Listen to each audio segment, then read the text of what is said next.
네, 안녕하십니까. 앞 시간에 이어서 그러면 학교에서나 또 세상에서나 교회에서 어디서든지 우리가 진리를 탐구하고 공부하는 방법들이 날이 갈수록 달라지고 있어요. 눈 깜짝할 사이에 다른 세상이 오고 있는데요. 저는 그런 걸 다 오늘 살펴볼 시간은 없고 단지 핵심적인 한 5가지. 제가 오늘 5가지 되게 좋아하죠. 오적 그랬다 그죠? 이번에 5가지 방법, 5가지 방법, 하나의 5가지 법, 5법을 공부하겠습니다. 그런데 이 방법 중에는요, 장단점이 있습니다. 다 나쁜 게 아니에요. 일부는 나쁘고 일부는 배울 게 있습니다. 그래서 여러분이 잘 들으셔야 됩니다. 자, 첫 번째요. 제일 많이 사용하는 방법이에요. 그게 뭔가 하면 종합적인 연구라는 겁니다. 종합적인 연구. 마치 김밥처럼 비빔밥처럼 제가 밥 좋아하죠. 네. 그래서 이 종합적인 방법이란 건 뭔가 하면요. 이 사람의 것을 배울 건 배우고요. 저 사람의 것을 배울 걸 배워서 내 걸 만드는 거예요. 이 방법을 안 쓰시는 분은 없죠. 모든 사람이 다 사용해요. 그리고 여러분이 학교에서 공부하든 세상에 살든지 이 방법이 없이는 현대 생활을 못해요. 이걸 좀 더 학문적으로 이야기한 사람이 헤겔이라는 사람이고, 정이 있으면 거기에 반대가 있는 걸 뭐라고? 반이라 그래요. 그리고 정반, 이 두 가지를 합해서 뭐라고요? 합이라는 것을 찾아내라. 그것이 진리다 이거죠. 그래서 학교에서든 어디서든 이 방법을 많이 쓰는데요. 이 방법이 좋은 점은요, 다수 의견을 모아서 최고 좋다는 것을 모을 수 있습니다. 골라낼 수 있습니다. 그렇기 때문에 다수결의 원칙에 있어서는 이 방법이 아주 좋습니다. 그러나 이 방법에 치명적인 문제가 2가지가 있습니다. 저희 라브리 공동체를 세운 프란시스 쉐이퍼라는 분이 분석을 했는데, 첫 번째는 이 방법은 다수의 사람들의 구미를 맞추다 보니까 소수의 사람, 소수가 옳은데도 다수가 잘못된 방향으로 갈 때는 막을 길이 없습니다. 이게 아주 위험하죠. 많은 경우에 소수의 옳은 사람들이 손해를 보고 다수의 그릇된 사람이 찬성을 하면 그 길로 가는 경우가 굉장히 많아요. 이것은 흔히 이제 우리가 이야기하기를 절대가 없고 모든 것이 상대화됐기 때문에 모든 게 상대적이다 이거죠. 그렇기 때문에 절대라는 게 없다라는데 여기 치명적인 문제가 있어요. 또 하나, 2번째 문제는요, 이건 좀 조심스럽게 제가 말씀드리니까 잘 들으세요. 이 종합적인 진리를 어떻게 찾을 거냐 할 때 오직 이성과 생각과 과학과 논리에 의해서만 그 종합이라는 진리를 찾아라라는 거예요. 다른 건 믿지 말라는 거예요. 다른 건 믿지 말아라. 여기에 이성적인 방법으로 이 종합적인 진리를 찾는 데는 좋은 결과가 나올 때는 문제가 없어요. 그런데 이런 게 있어요. 우리가 때로는요, 느낌과 때로는 경험으로 때로는 감정적으로 오를 때가 있잖아요. 그죠? 이성적으로는 이게 안 맞는데 느낌이 온단 말이죠. 느낌이. 그걸 무시하게 되는 거예요. 그래서 종합대책, 또 무슨 종합보고서라는 데 보면 개인의 느낌이나 개인의 어떤 체험 이런 건 무시될 수 있어요. 그래서 이 방법이 교회 안에 들어오면 어떤지 아세요? 성경이 무슨 소리를 하든 다수의 사람이 주장하면 옳은 게 될 수 있어요. 위험하죠? 성경은 이게 아니라 그러는데 다수의 성도들이 이게 옳소 그러면 그리 넘어갈 수 있어요. 이게 다수결의 이 방법의 치명적인 문제예요. 또 하나는 이거예요. 다수의 사람들이 공부를 많이 한 다수의 사람들이 예를 들어서 이성적으로 논리적으로 과학적으로 이게 옳습니다. 그런데 어떤 한 사람이요. 아니야. 나는 하나님을 이렇게처럼 만났어요. 하나님을 이렇게처럼 만났고 하나님이 기도 응답을 해 주셨고 나는 하나님이 살아 계신다는 걸 지금 믿습니다. 그런데 여기 다수의 사람들은 하나님 죽었어요. 하나님 없어요. 누가 지금 맞습니까?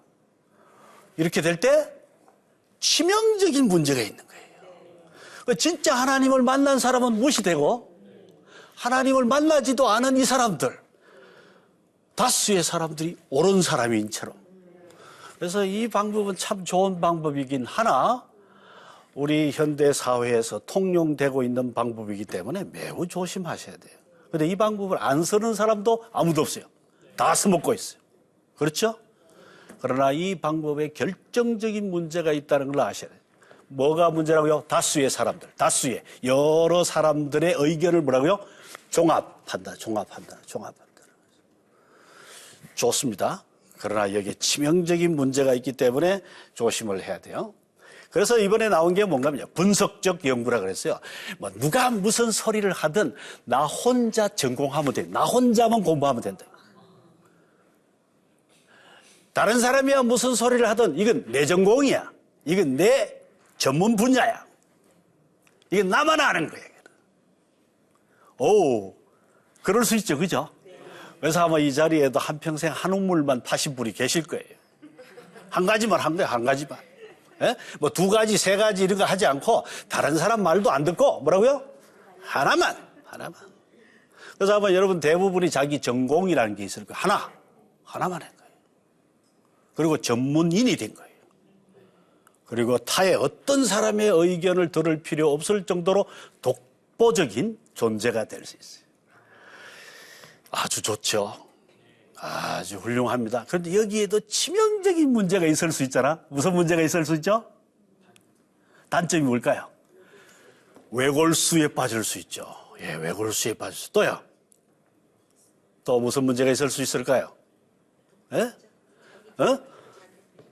자기 교만에 빠질 수도 있고 독점주의, 이기주의에 빠질 수 있겠죠? 다른 사람의 의견을 무시할 수 있어요. 하물며 이게 잘못되면 어떻게 될 수 있는가 하면요. 내 주장, 내 고집, 내 전문 지식이 너무 독특해서 하물며 공동체 말을 안 듣는 건 둘째치고 누구 말도 안 들어요? 예. 하나님 말도 안 듣고 성경 이야기도 안 들을 수 있어요. 이러면 이 참 심각하죠. 그죠? 그러니까 이 분석적인 연구에 빠져서 아주 엘리트가 되고 전문가가 되고 전문인이 되고 그 분야의 독보적인 존재가 됐을 때 그 자기의 주장을 꺾기가 쉽지 않습니다. 특히 우리 엄마들 조심하세요. 엄마는 엄마 분야의 전문인이잖아요. 그죠? 아빠도 마찬가지고 그죠? 누구의 말도 안 듣는 거예요. 매우 위험하죠. 매우 위험합니다. 우리 학생들도 마찬가지예요. 그래서 어떤 사람이래요. 코끼리 코를 연구했어요. 쉽게 이야기하는 게 있잖아요. 코끼리 코를 혼자 연구해서 평생. 그리고 코끼리 코를 이걸 연구하고 무슨 결론을 내렸다. 코끼리 코는 뭐와 같다? 파이프다. 뭐 이렇게 더 결론을 내렸어요. 그런데 코끼리 뒷다리가 있고 앞다리가 있고 코끼리 덩이 있고 꼬리가 있는 걸 전혀 인정을 하지 않다. 이거 이제 심각하죠. 이거 심각하죠. 혹시 그런 데 빠지신 분 없습니까? 그래서 여기에 이번에 이제 학교에서 이제 정신을 차려. 학생들을 그렇게 키워놨더니 전부 뭘 만들었어요, 학생들이? 고집 불통들이 이제. 전문인이다, 이게 나는. 그래서 반성이 있어서 이번에는 어떻게 하는 적어도 두 가지는 연결할 수 있도록 가르쳐. 두 가지는. 그러니까 뭐 10가지는 못 하더라도. 그래서 학제간 연구라고요. 이번에 두 가지 분야를 어떻게 해요? 두 분야를 연결해보자. 그러니까 코끼리 코만 연구한 사람이 코끼리를 잘 알겠어요? 코끼리 뒷다리까지 연구한 사람이 코끼리를 잘 알겠어요? 뒷다리까지. 그러니까 코끼리 코, 그다음 뒷다리 배운 거예요. 그러니까 상당히 그래도 코끼리를 많이 아는 거잖아요. 됐습니까? 그러니까 이렇게 두 분야, 학제, 이걸 학교에서는 무슨 전공? 복수 전공이라고 그러죠. 혹시 여기 복수 전공 하신 분 손 들어보세요. 복수, 여기 복수 전공 하셨구나. 뭐 했어요? 두 개 잘 맞네요. 아주 좋네요. 복수 전공. 그래서 복수 전공을 하면은 훨씬 배나 더 시야가 넓어져요. 아주 좋은 점이 있습니다. 독단에 빠질 위험도 적어요. 그런데 문제가 하나 발견되었는데 복수 전공을 했더니 둘 다 제대로 깊이 있게 못한다는 게 문제예요. 그래서 어느 교수님 이렇게 말했어요. 지적 유희에 빠지고 깊이 있는 공부와 전문인이 되지 못해서 아쉽다. 굉장히 이런 문제에 빠집니다. 그런데 대단히 죄송하게도요, 이제는 그 정도가 아니라 복수 전공이 아니고 이번에 이런 말을 하는 사람이 있어요. 여러 개를 해라, 이거죠. 다 학문을 해라, 이거죠. 아니, 나는 지금 한 개 하기도 힘들고 두 가지 하기도 힘든데 이번에 뭐라고요? 여러 개를 해요. 세 가지, 네 가지를 하라. 저희 강원도 라브리까지 공부하러 오셨던 카이스트, 교수님 내가 기억합니다. 이은정 박사님. 이분 이렇게 이야기했어요. 다 같이 한번 읽어볼까요? 시작. 이제는 한두 분야를 공부해서는 전문가라 할 수 없다. 노벨상을 받으려고 하면 여러 분야에 걸쳐 다양한 학문을 하지 않으면 안 된다. 이분은요, 카이스트에서 기계공학 전공하신 분이에요. 그것만 해도 충분하잖아요. 근데 미국의 나사에 가서, 나사는 뭘 쏘아 올리는 데죠? 우주 위성, 항공 위성 이런 쏘아 올리는데, 거기 가서 항공 우주 기계 공학을 또 공부했어요. 그 다음에 미국의 또 MIT 가서 또 다른 무슨 기계 공학을 공부하시고, 그러니까 이분이 한 개만 공부한 게 아니고 여러 개를 했어요. 그리고 저희 라브리 왜 오셨느냐? 기계 공학과 과학을 가르치다 보니까 과학 윤리, 과학 철학을 가르치지 않고는 안 되겠다는 거예요. 그래서 이분이 강원도까지 오셔가지고 강의 들으면서 뜨개질 하시면서 뭐 이러면서 이제 공부를 하고 가셨는데, 이분은 말이죠, 한 개 해서는 안 된다. 하나, 둘, 셋, 넷, 다섯 개. 다시 코끼리로 말하면 어떻게 해요? 코끼리 코, 그렇지. 코끼리 뒷다리, 그 다음에 앞다리, 그 다음 코끼리 배 안에, 그지? 등까지 다. 이렇게 하면 코끼리 전체를 볼 수 있겠죠? 이렇게 해야 된다, 이거죠. 자, 여기에 문제점이 그런데 뭘까요? 깊이가 얄팍해질 수 있다. 맞아요. 사람은 한계가 있잖아요. 여러 개를 할수록 깊이 있게 하기가 힘들어진다. 또요? 또 어떤 문제가 있을 수 있을까요? 시간이 오래 걸릴 수 있다. 맞습니다. 대단히 내가 외람되지만 이은정 박사님은 싱글이세요. 그러니까 마음껏 공부할 수 있었어요. 마음껏 공부할 수 있었어요. 지금 MIT 옆에서요, 연구 교수로 계시면서 유학 오는 학생들한테 전도하고 있었어요. 그러니까 자기는 가르치는 것도 중요하지만 뭐라고요? 학생들한테 저희가 이제 아까 제가 이야기했죠?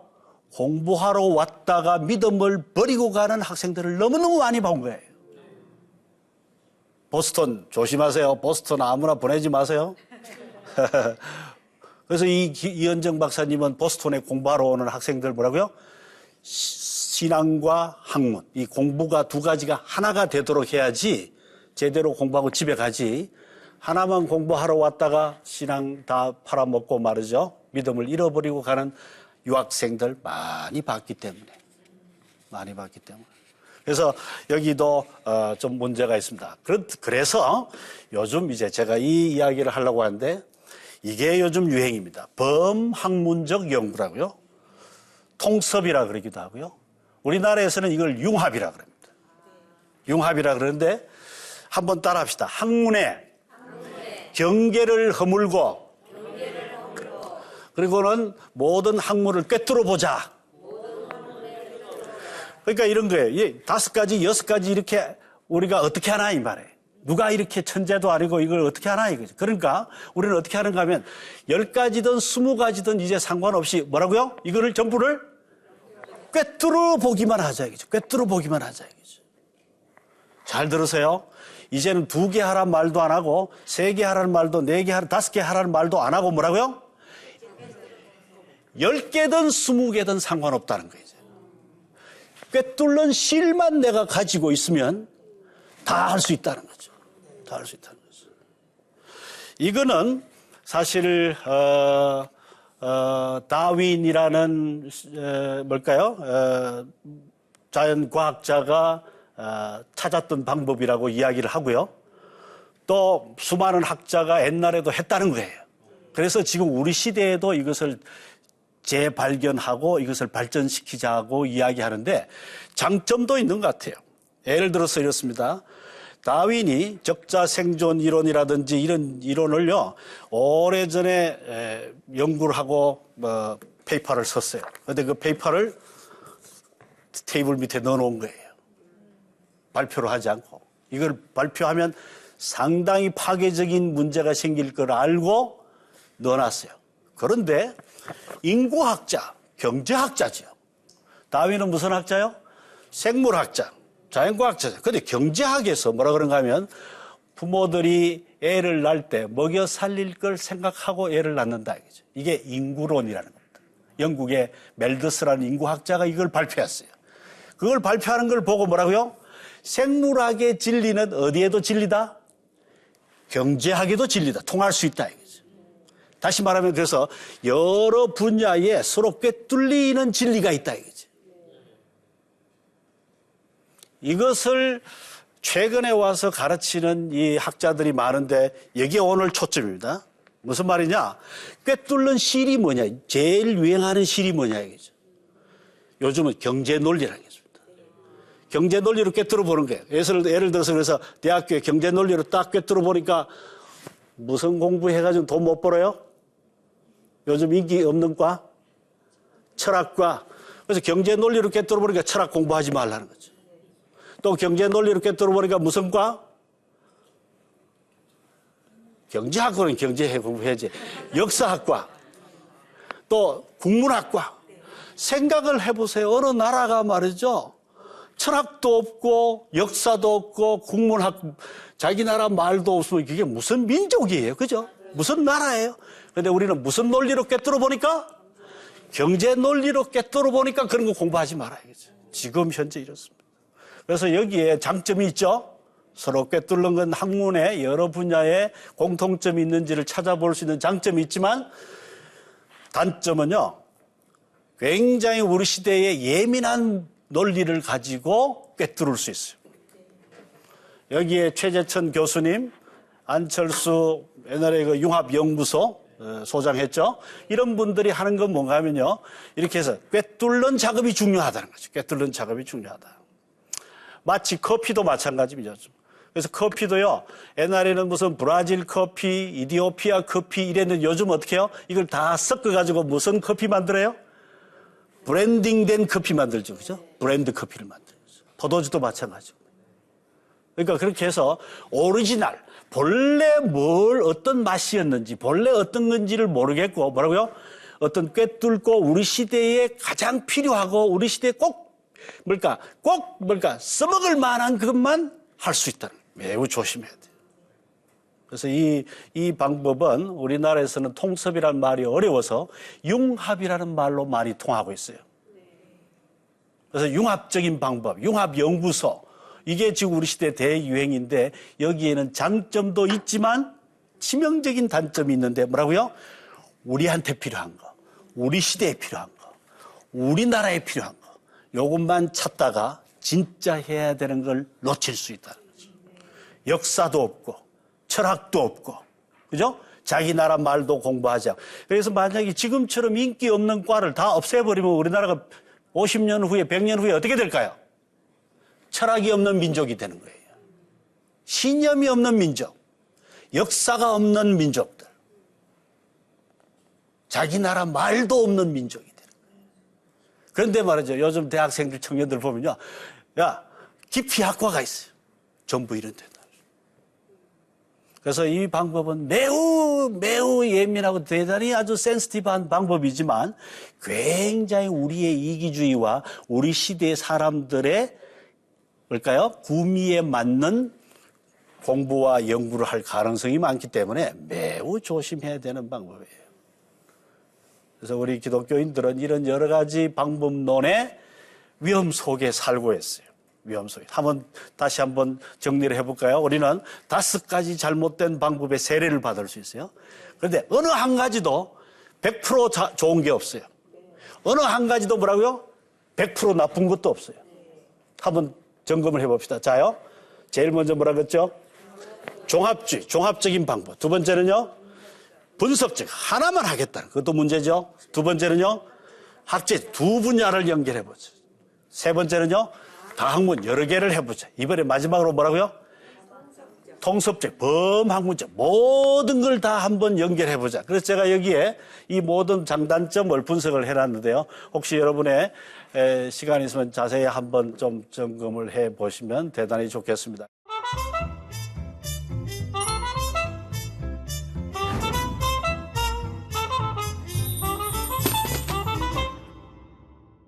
앞에서 살펴보았듯이 이 5가지 방법은 장단점이 다 있습니다.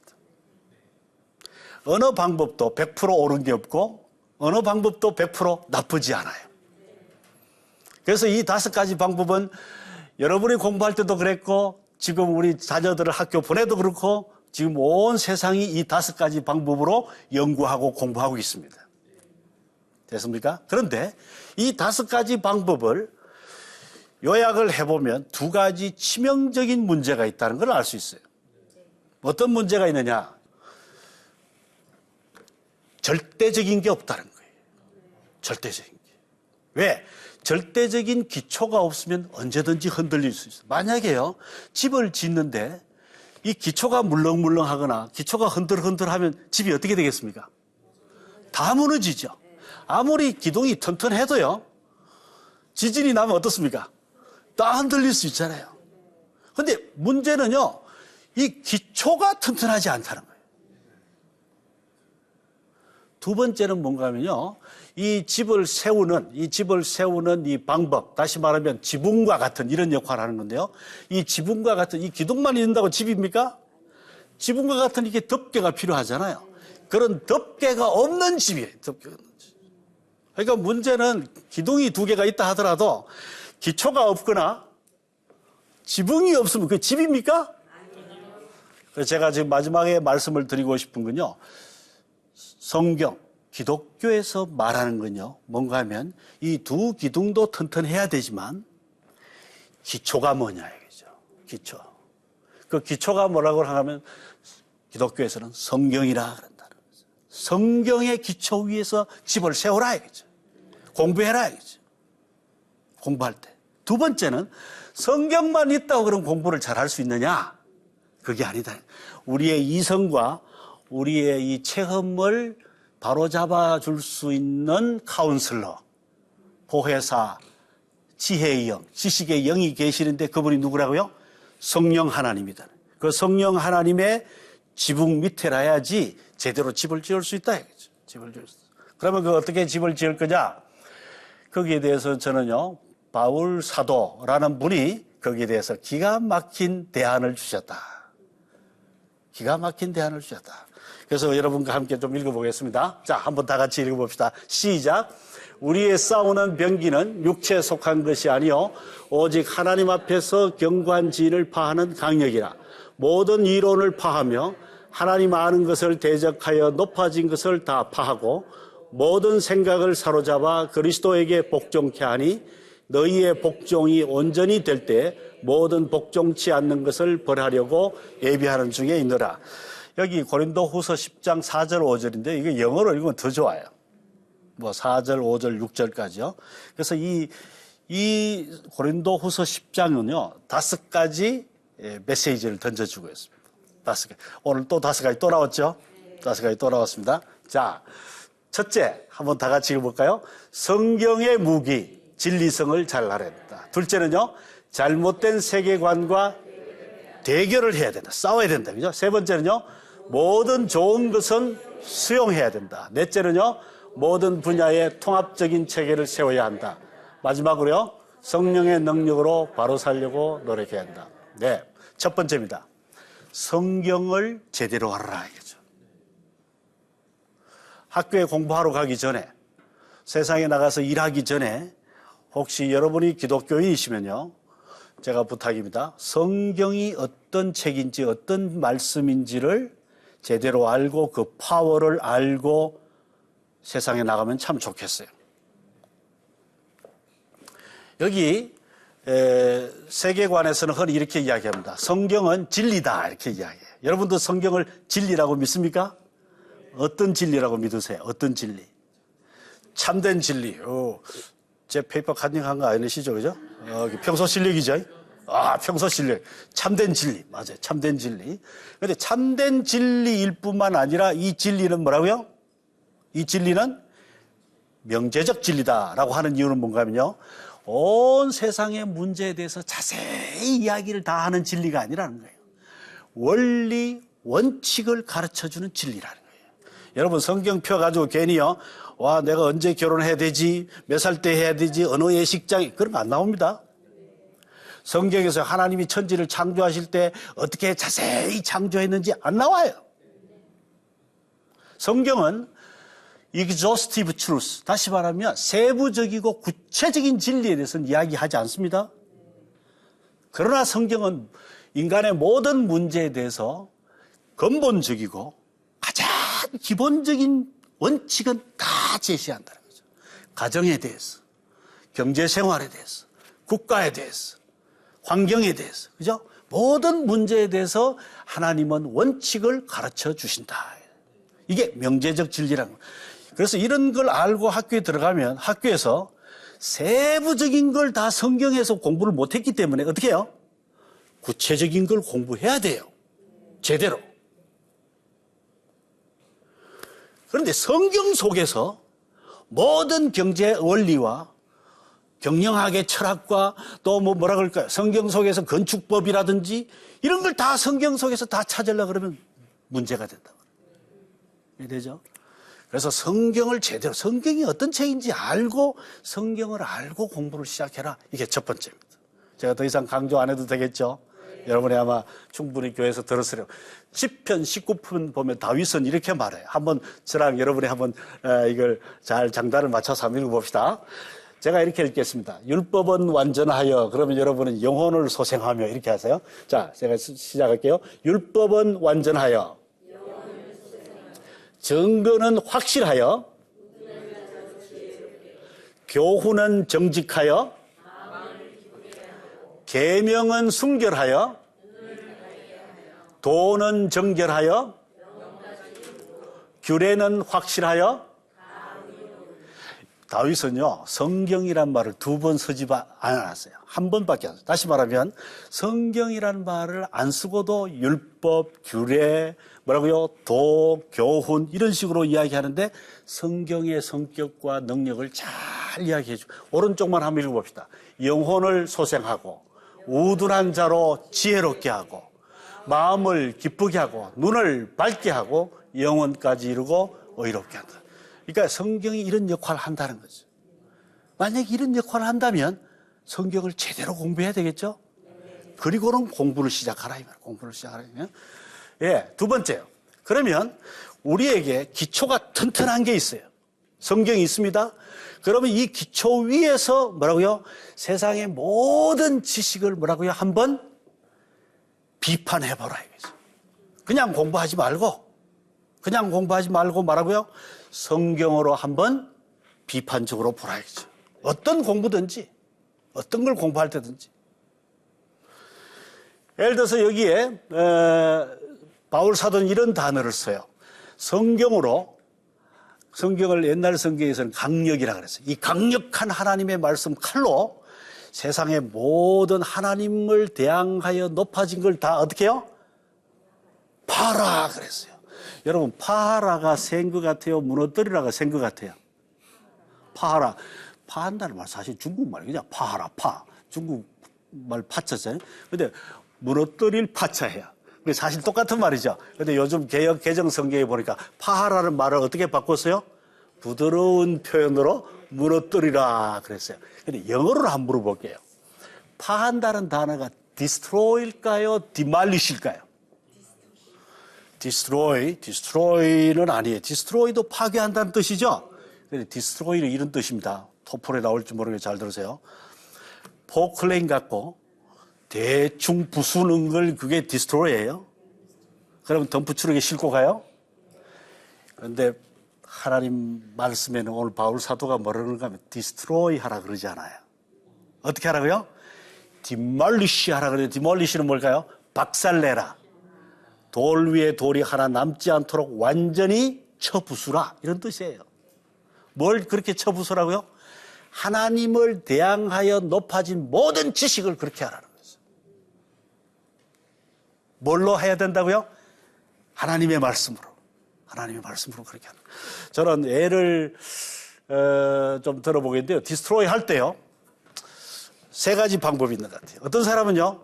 대부분의 지금 우리 청년들과 학생들이 어떻게 하는가 하면요. 가만히 있어요. 디스트로이 안 하고. 무대결. 아무것도 안 해요.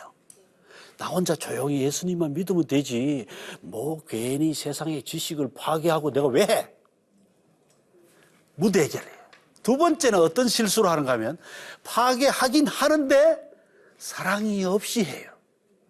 그래서 막 열심히 파괴를 많이 했어요. 비판도 하고 욕도 하고 했는데 나중에 보니까 아무도 도움 받은 사람이 없어요. 그것도 헛수고죠. 그래서 바울 사도는 뭐라고요? 파괴할 때 어떻게 해요? 사랑으로 파하라. 사랑으로 파하라. 사랑으로 진리를 말하라. 사랑으로. 저는 지금까지 제가 잘못이 하나 있다면요. 문제가 생겼을 때 입을 다물은 거예요. 무대결. 제가 틀림없이 저건 문제가 있는데 책을 읽고도 말해요. 이건 문제가 있는데 그러고 입을 다물었어요. 두 번째는요. 드라마를 보거나 영화를 보고도 말이죠. 사랑이 없이 막 매도질했어요. 이건 보지 마. 이거 쓰레기야. 이런 놈 죽여야 돼. 그것도 별 도움이 안 돼요. 세 번째 방법이 뭔가 하면 사랑으로 존경함으로 욕하고 비판하란 말이죠. 그러면 제가 그 사람을 얻을 수도 있고 그 사람을 고치게 할 수 있어요. 여러분 자식 키우실 때도 마찬가지죠. 사랑의 매를 들어야지 그냥 매를 들면 원수지간이 된다. 저는 그래서 원수를 많이 만들었어요. 저를 따라하지 마세요. 그래서 제가 부탁은 예를 들어서 제가 실험을 많이 해봤는데요. 자, 일일이 다 말씀을 드리지 못하고 요즘 동성애자들의 정신적 아버지라고 하는 이 푸코라는 사람, 이 사람의 이론을요 사랑으로 비판하고 매질을 저는 참 많이 했어요.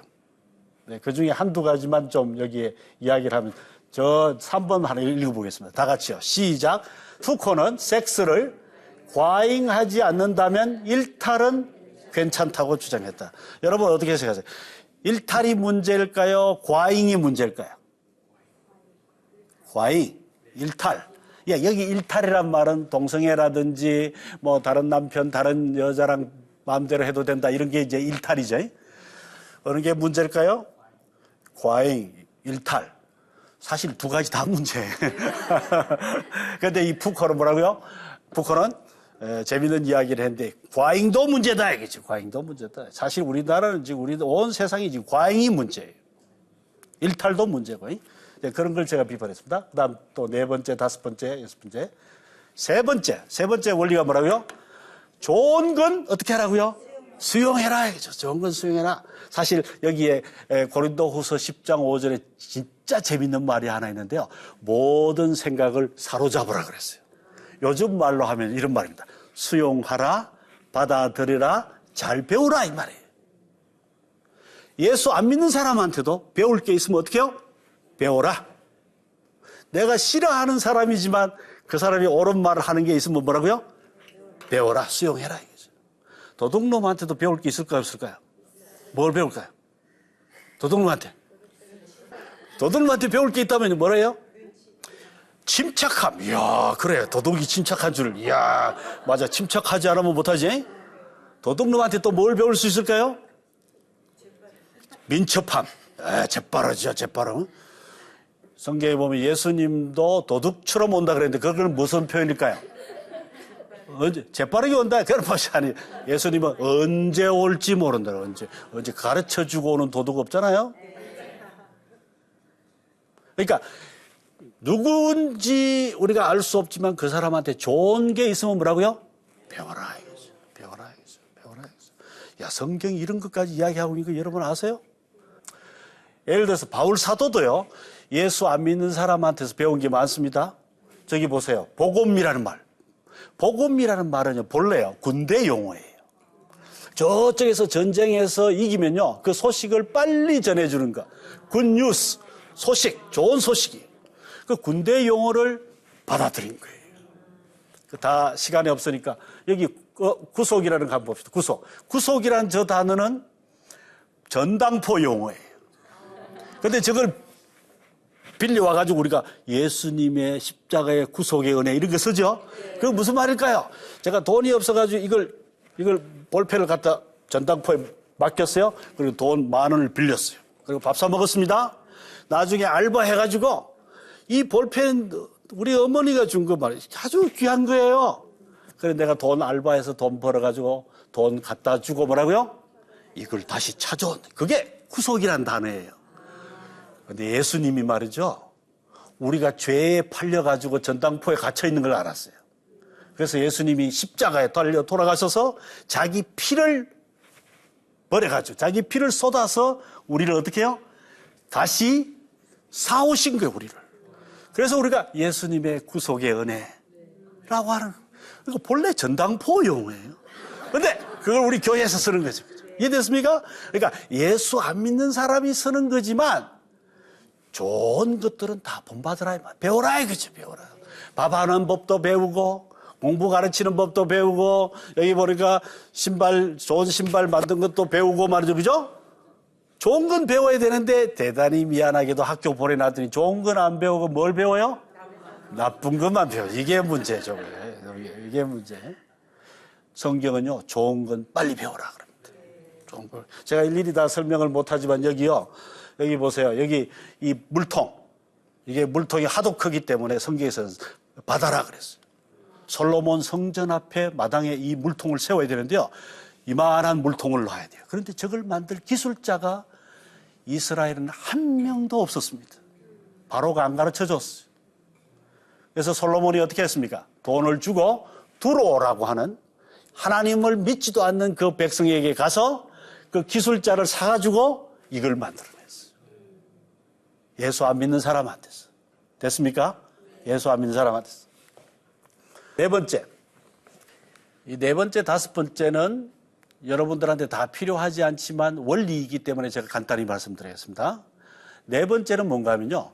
각자가 자기 분야의 체계를 좀 만들어 달라는 거예요. 음식 같으면 음식에. 얘야, 나는 한평생 밥하고 엄마가 모은 레시피를 한다. 엄마의 베스트 11, 베스트 12. 그지? 엄마의 최고의 요리법을 다 모아놓은 요리책이에요. 아빠가 평생 동안 과학을 가르치고 연구를 했는데 이게 아빠의 과학 지식이야. 아빠가 평생 돈 벌었는데 돈 버는 나의 경제 철학. 돈을 어떻게 모았는지 아빠의 경제 철학을 여기에 내놓는다. 무슨 말인지 이해됩니까?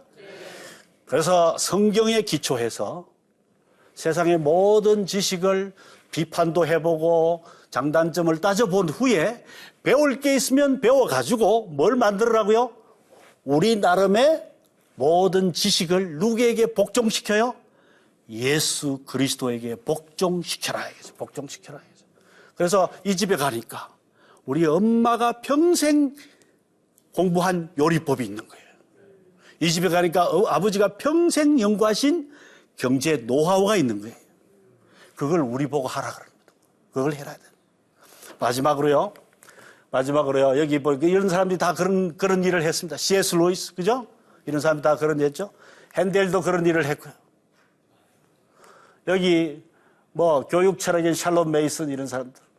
그래서 이렇게 했던 사람들을 그냥 버리지 말고요. 마지막에는 내가 발견한 대로 한번 살아보자 이거죠. 엄마가 요리법을 발견하셨으면 그걸 요리를 하셨겠죠?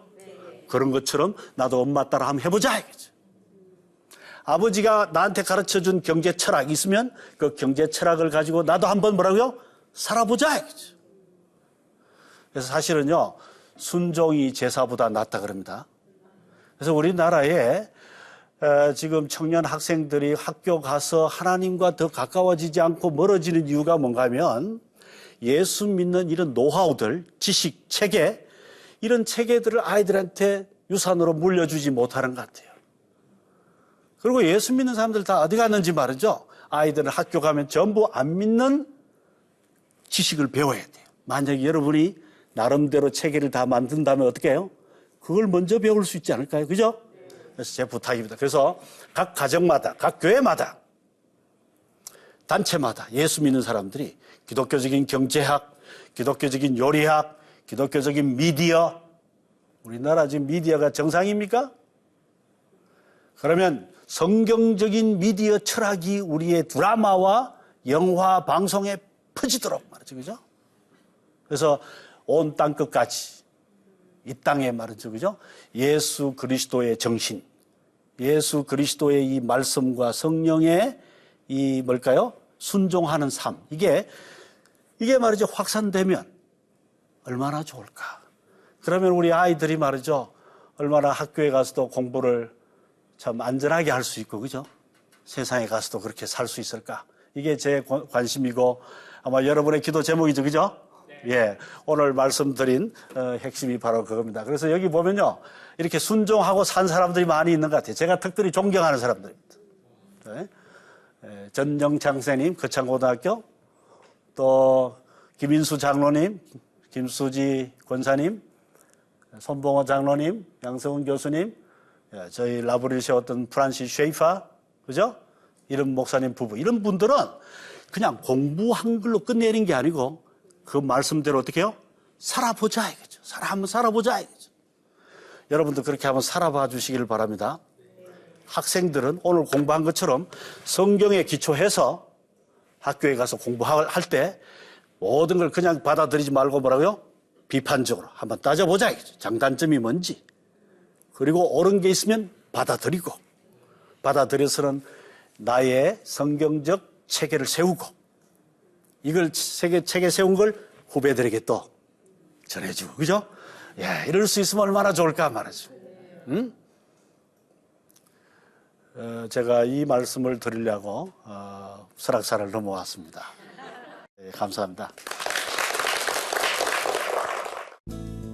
이 프로그램은 시청자 여러분의 소중한 후원으로 제작됩니다.